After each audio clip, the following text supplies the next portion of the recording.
Good morning. It is a cold one this morning. It's a really, really cold one this morning. I want to talk about a book that I've been reading. This book, I didn't know what to expect. I did not know what to expect when I started the book.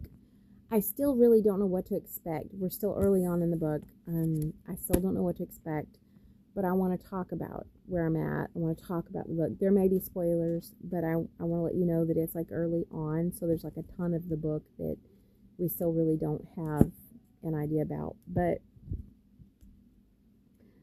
there was a book, I started, the whole story of this book was, and I wanted to try some books by this author. I had read one, I really liked it, I wanted to try some others. I came across some thrifting, and I came across one that I showed to my son, and I said, oh, because he's my reading partner, and he said, well, he likes to read books in order, and he said, I might read it, I don't know, but is that the first book in the series? And we looked, and sure enough, it wasn't. And so I ordered the first book in the series. And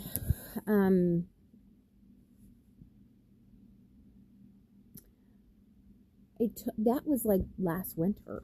And it took me all this time to finally decide I was going to sit down and read the book. I've been so, I don't know, I guess I've been dreading it for some reason. Like, I just didn't want to settle my mind down to something, which is weird. But as I've been reading the book, I'm still not sure how I feel. I'm still not sure. Let me tell you the author, and let me show you the book, and let's talk about what I know so far. The author is David Baldacci. The book is Memory Man. This is a gold, shiny cover, sure enough. Kind of a weird cover to me. Memory Man. Have you read Memory Man? I would love to know. The book is about a man who he's an average student. He works really hard though, because he wants to play NFL football. So he NFL level football. So he works really hard, and he stays and makes himself present in the right places at the right times, and he eventually ends up an NFL football player. He's out on the field, he's about to plow a guy, turns around, ends up being plowed himself, and because of that, he has an injury to his brain and some broken bones and stuff, and he has now a brain that can never forget anything. Strangest thing. And it's just so interesting for something like that to happen to you as you are already older, and it just happens because of a brain injury. To me, that's pretty fascinating. So he has physical therapy, falls in love, and gets married, and he becomes a police officer. What order those come in, I don't know. I'm not clear on that. I think the falling in love and getting married came first. I'm not sure. But comes home one night from, and this is in the summary, he comes home one night from his, and it's in the first pages, very first chapter. Comes home one night from his shift. The house is quiet. Goes in and realizes that someone has come in and murdered his family. His brother-in-law was visiting, so his brother-in-law was murdered. His wife was murdered, and they had a 9-year-old daughter who was about to turn 10, and she was murdered. And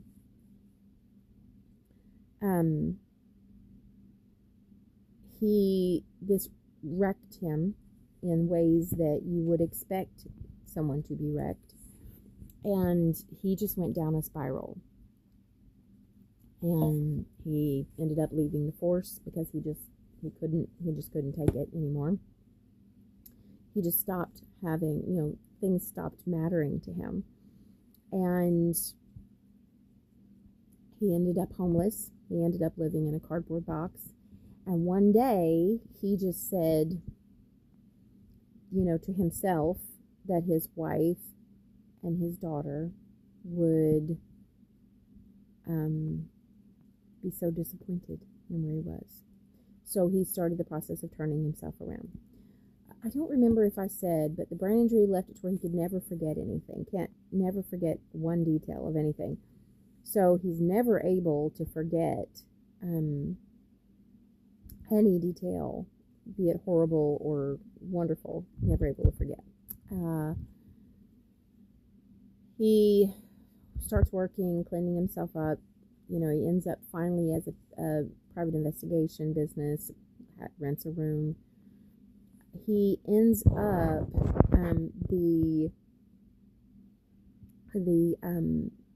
someone comes into the police department and they confess to the killings. This is like 15, 18 months later, something like that, after the murders. They come into the police department and they confess to the murders. And he sneaks his way in and talks to them and figures out he's not entirely sure that they did it. He doesn't know. But he does know that there's something more to why they confessed. He's not sure. He's just not sure. Same day that he does that, there's this huge school shooting. And the police chief, who said, you get one break, if you do this again, you're done. So he didn't press charges on him for what he did, but he did get him on as a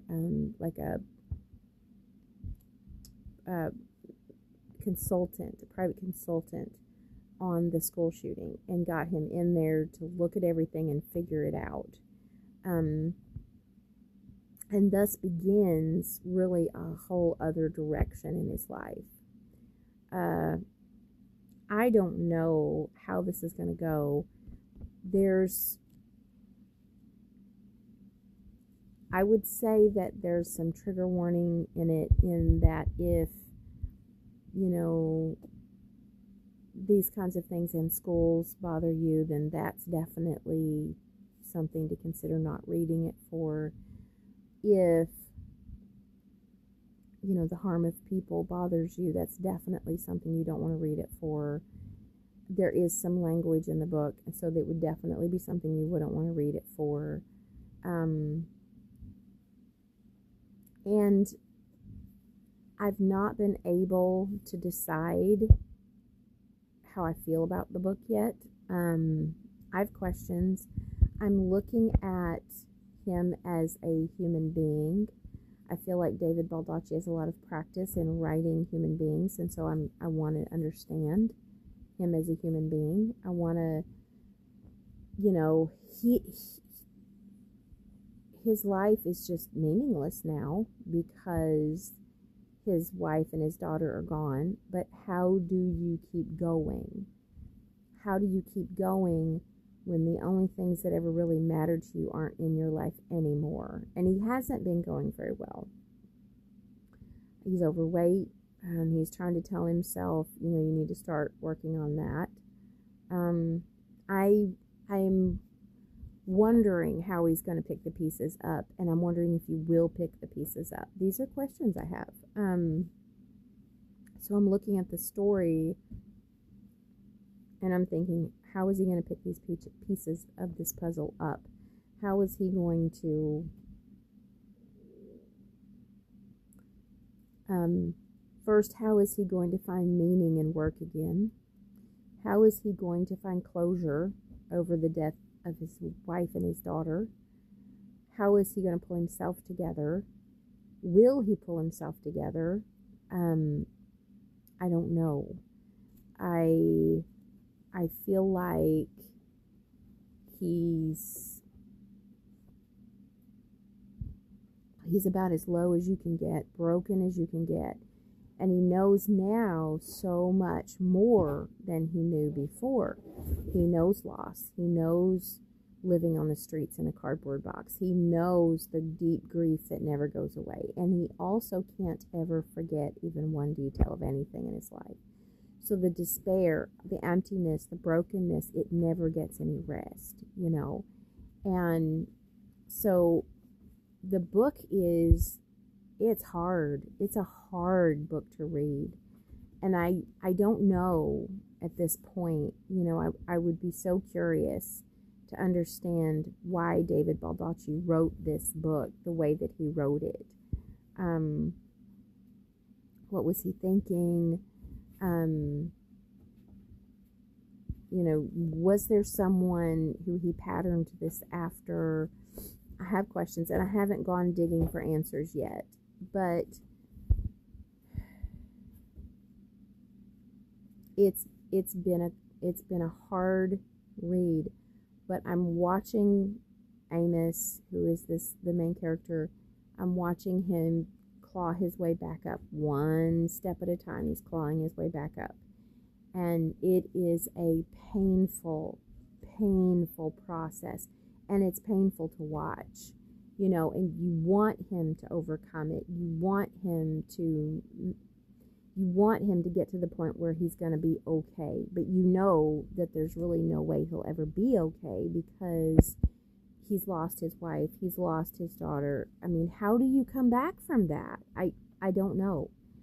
And I wonder if that's going to be answered in this book. I have questions. I don't know. But this is what I've been reading. Kind of a hard book. And it's full of a lot of questions for me right now. And I'm hopeful it's going to be full of some answers as well. That's where I'm at right now. So this is December 15th. It's 15 degrees on the 15th. And I'm going to close this out for now.